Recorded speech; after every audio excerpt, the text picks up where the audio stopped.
Bismillahirrahmanirrahim. Assalamualaikum warahmatullahi wabarakatuh.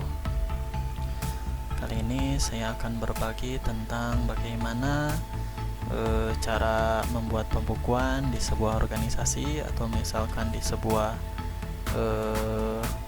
tata usaha sekolah atau bahkan di perusahaan-perusahaan yang memang sistemnya masih manual pakai Microsoft Excel. Oke, langsung saja. Di sini kita punya tabel perhitungan upah karyawan PT Asifa Amanah. Ada nomor, nama karyawan, kode status, keterangan, status, golongan, kode jabatan, dan lainnya. Kita akan mengisi yang kosong ini. Bagaimana sih caranya biar tidak mengisi dengan manual? Nah, akan kita bahas kali ini. Pertama-tama, rumus yang akan kita pakai adalah VLOOKUP, HLOOKUP,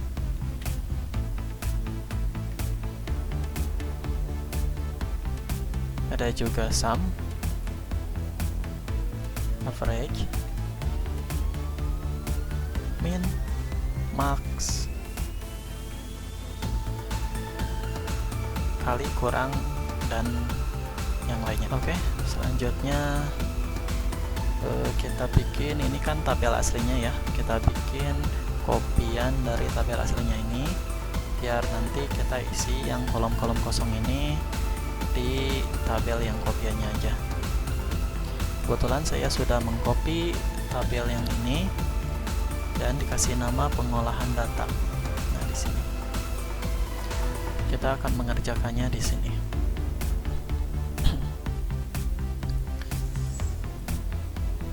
Sesudah ada tabel, harus ada tabel bantu, yaitu tabel bantu berisi keterangan status. Misal ini kode status M, kita bikin tabel bantunya di beda sheet ya.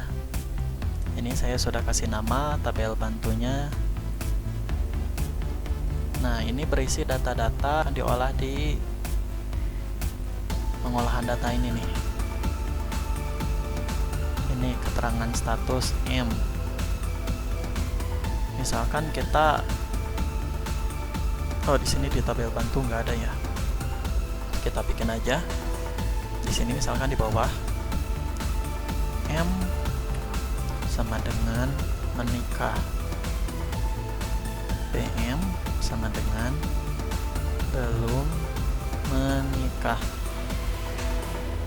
Oh ya, lupa tadi, selain rumus yang tadi disebutkan, kita pakai juga rumus logika ya. Rumus logika itu yang if. Sekarang kita coba mulai, kita masukkan rumusnya satu persatu.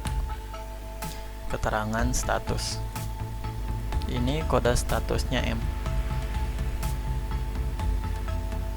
Di sini kita pakai rumus logika. Rumus logika itu if. Di Excel kalau pakai rumus depannya harus pakai sama dengan ya. Mungkin pemula belum tahu. Sama dengan if, bisa pakai tab di keyboard kalau udah muncul kayak gini, atau di double klik, atau bisa juga manual pakai buka kurung.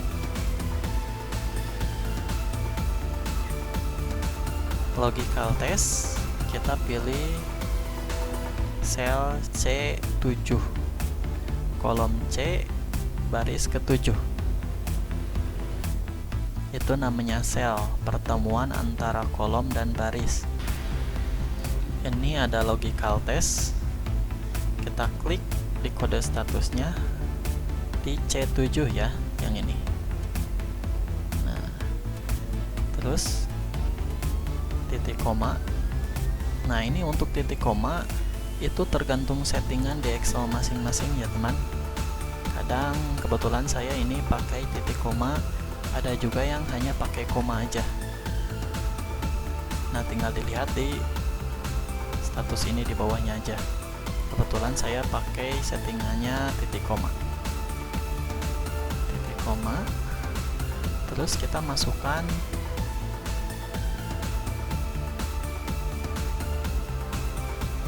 M. Oh sorry, if jika C7 sama dengan M, maka menikah.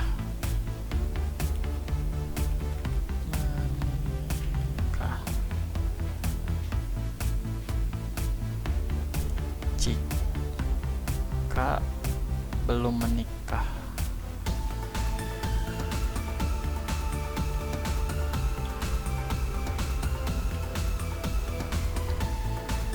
nah gini, jika C7 sama dengan M, maka keterangan menikah. Jika selain M belum menikah, ini maksudnya selain M ya, selain M berarti keterangannya belum menikah. Kita enter. Nah udah muncul menikah, kita coba tarik ke bawah. Nah ini rumus logikanya udah muncul, berarti udah betul ya. Selanjutnya kita mengisi tabel kolom jabatan. Pertama-tama kita lihat dulu tabel bantu. Nah ini jabatan, kode jabatan, tunjangan, transport. Pertama-tama kita harus mengetahui dulu apakah tabel bantu ini berbentuk horizontal atau berbentuk vertikal. Contoh yang ini judulnya berada di atas dan keterangannya ke bawah. Ini adalah contoh tabel yang berbentuk vertikal.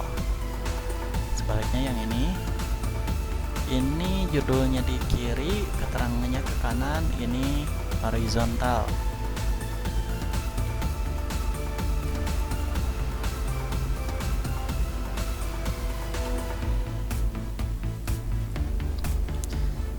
Jadi yang ini kita pakai rumus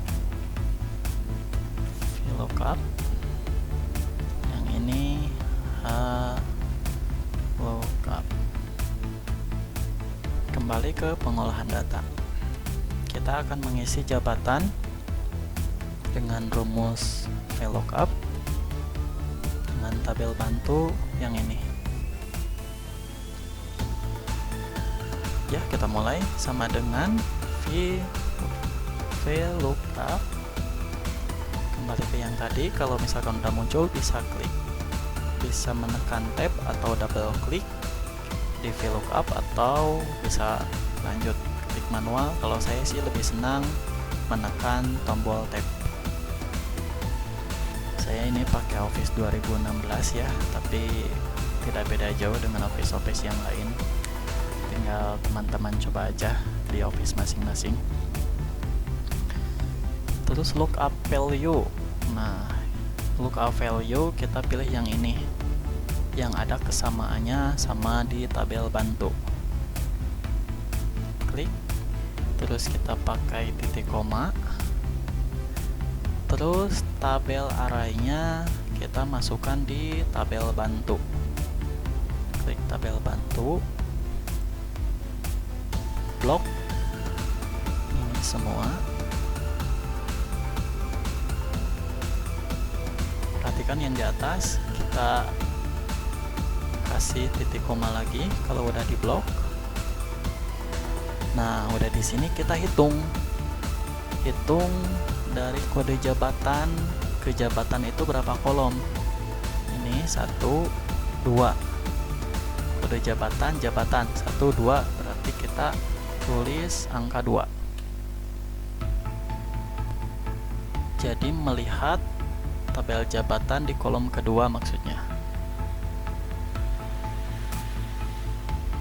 Titik koma lagi, kita kasih false atau null, kurung tutup, enter. Nah, muncul. Terus ke bawahnya nggak usah manual lagi, tinggal drag aja ke bawah. Nah, kalau tandanya gini, ini tandanya ada yang error ya. Ini yang salah tadi nggak pakai kunci, harusnya kita ulang dari awal ya. Ini nih. Sama dengan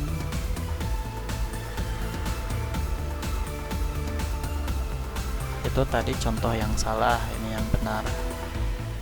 Sama dengan VLOOKUP, klik ini F7 titik koma, tabel bantu, blok tabel bantu. Nah, di sini kita pakai kunci F4, tekan F4.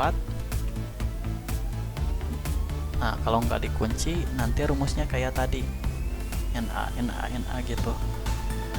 Titik koma lagi 2. Jadi biar rumusnya nggak kegeser, dikunci. Oke, stop. Coba kita drag. Nah, ini karena udah dikunci jadi nggak ngegeser rumusnya kayak yang tadi.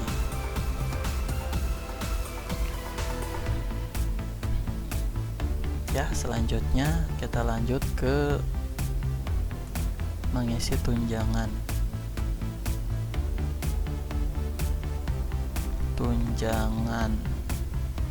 Tunjangan masih ada di tabel vertikal, jadi kita pakai rumus VLOOKUP lagi. Sama dengan VLOOKUP. Masih kita pakai yang kode jabatan ya, kode jabatan, titik koma, tabel bantu, blok tabel bantu. Kita hitung kolomnya 1, 2, 3. Berarti kita kunci dulu.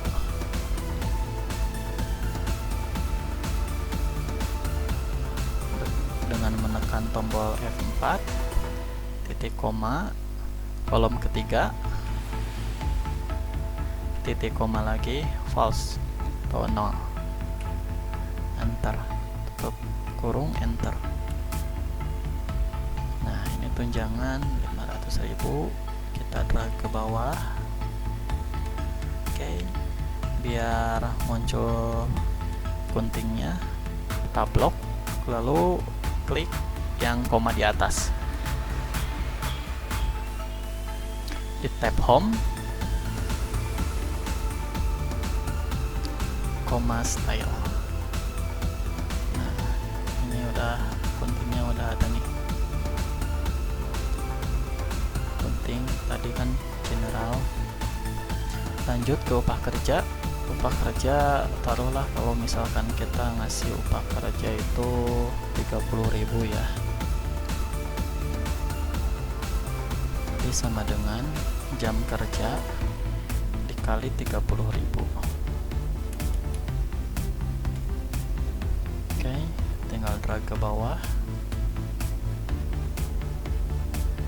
Terus upah lembur kita hitung per lembur per jamnya 20.000 misalkan. Jam lembur, klik dikali 20.000.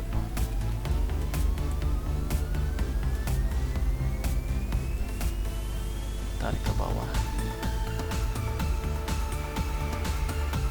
Lalu total upah. Total upah itu tunjangan ditambah upah kerja ditambah upah lembur. Bisa kita pakai rumus sama dengan tunjangan ditambah upah kerja ditambah upah lembur, atau bisa juga kita pakai rumus sum sama dengan sum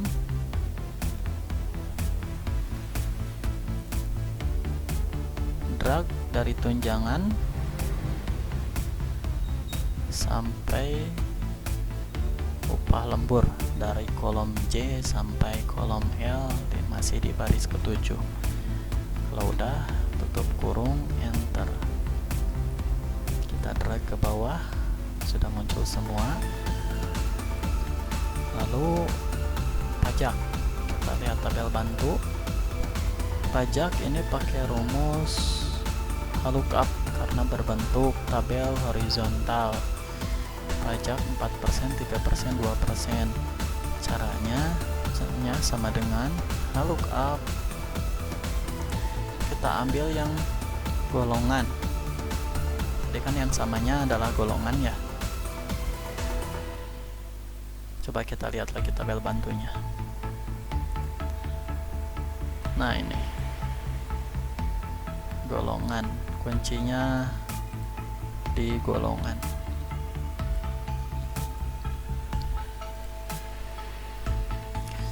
Sama dengan lookup E7, tabel bantu. Kita drag yang ini, blok yang ini, jangan lupa kita kunci, kasih koma, titik koma. Nah, di sini kita lihat golongan, berarti di baris kedua, pajak di baris kedua, baris ke-1 golongan 1A, 2B, 3C. Baris kedua pajak 4%, 3%, 2%.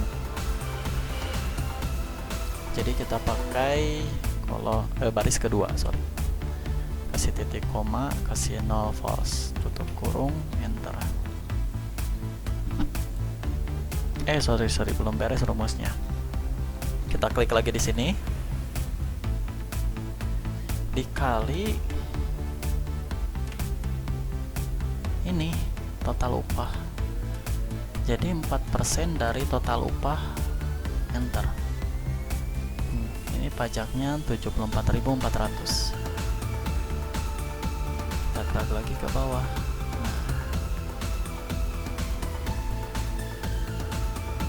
Udah selesai. Total upah sama dengan total upah dikurangi pajak, enter. Drag lagi ke bawah. Nah, sudah beres terisi semua, tinggal yang bawahnya total. Kita total dari sini, dari tunjangan aja ya. Total sama dengan sum blok, enter. Kalau udah ada satu, kita tinggal drag aja ke samping, nanti rumusnya mengikuti. Lalu rata-rata sama dengan average, blok lagi, enter, drag.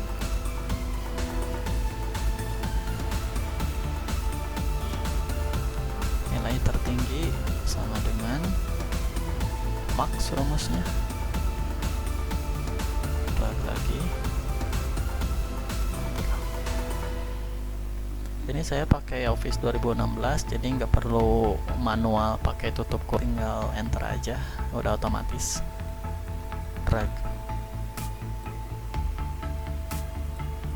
sama dengan nilai terendah min,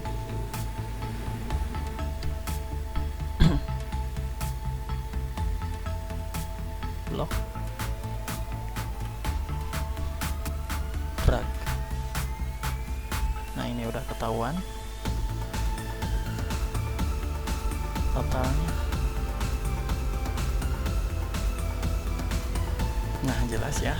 Selanjutnya kita ke sort and filter.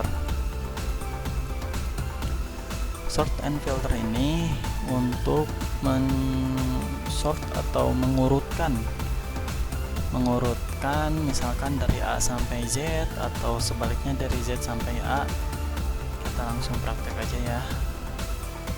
Contoh, kita ingin mengurutkan nama karyawan, kita blok aja segini, ke tab home, lalu ke sort and filter, pilih custom sort. Kita langsung aja sort by, kita pilih kolom. Kebetulan ini namanya terletak di kolom B. Kita pilih kolom B. Saya biarin order ini kita mau urutkan A ke Z atau Z ke A. Kita pilih A ke Z aja ya. Klik OK. Nah, ini jadi sudah terurut namanya dari abjad A sampai ke Y. Yang ini mengikuti kolom B, termasuk total upah, pajak, dan lain-lainnya mengikuti ke kolom B. Kalau misalkan Adelia Rahma misalnya sebelumnya ada di baris ke-14, pindah semuanya ke baris 7. Jelas ya? Lalu untuk penggunaan filter, kita coba copy dulu yang ini, kita paste di bawah. Lanjut kita pilih sort and filter, kita pilih filter. Nah, di sini kita tinggal pilih mau memfilter apa. Contoh misalkan kalau kita ingin memunculkan golongan A saja, kita klik di sini, select all di uncheck, hilangkan centangnya, centang yang 1A saja, pilih OK. Nah, jadi yang muncul hanya golongan A, 1A saja.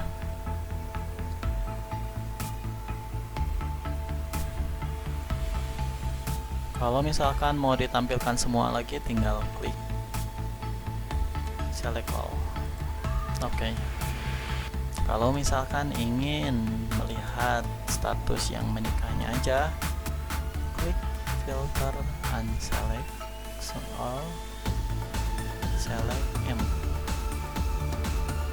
muncul yang hanya menikah saja. Kembalikan. Terus kalau misalkan ingin melihat yang jabatannya supervisor, unselect supervisor, checklist. Oke. Jelas ya untuk sort and filter. Kita lanjut ke grafik. Di sini saya punya data penjualan produk dari Januari sampai April dengan nama produk kosmetik, fashion and electronic. Kita bikin grafiknya.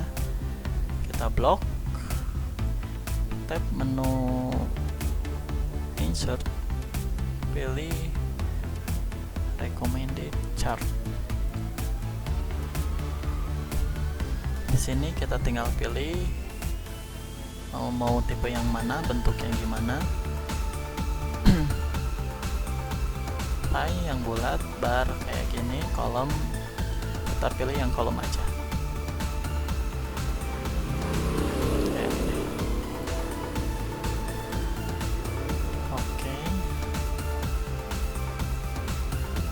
Terus kalau misalkan kita mau diedit, bisa lihat-lihat aja di sini di atas yang 3D, atau misalkan yang jadinya bisa diedit-edit juga. Tinggal ya terserah kita aja lah maunya kayak gimana. Kalau ini terlalu kontras ya kita pilih yang hitam aja. Oke, jelas ya untuk ini bisa diubah namanya, misalkan penjualan tahun 2021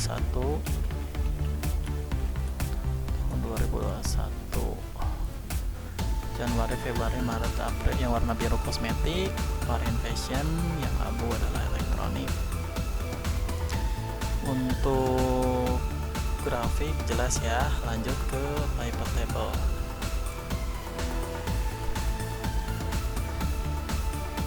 Pivot table itu untuk melihat, atau mungkin hampir sama kayak filter ya, cuman ini penggunaannya untuk data yang sangat banyak. Contohnya kalau misalkan kita punya data transaksi dari 3 tahun yang lalu, kalau misalkan pakai manual, perhitungannya itu lumayan agak rumit dan pusing.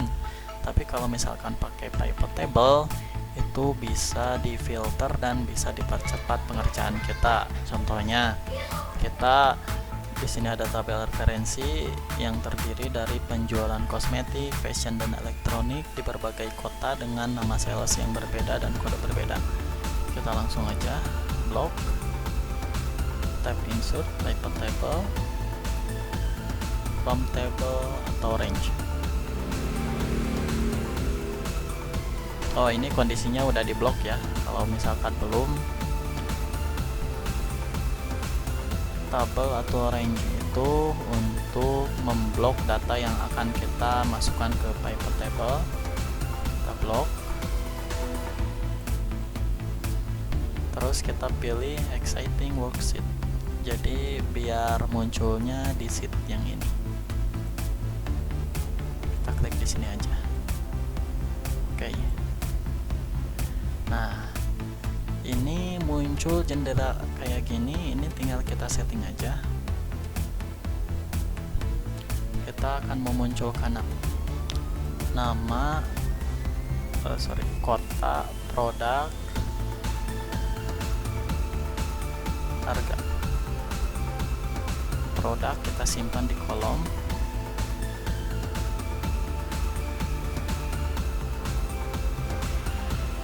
Nah, jadi ya seperti inilah, hampir sama kayak filter sih, cuman ini untuk jangkauan yang lebih luas dan lebih banyak lagi datanya.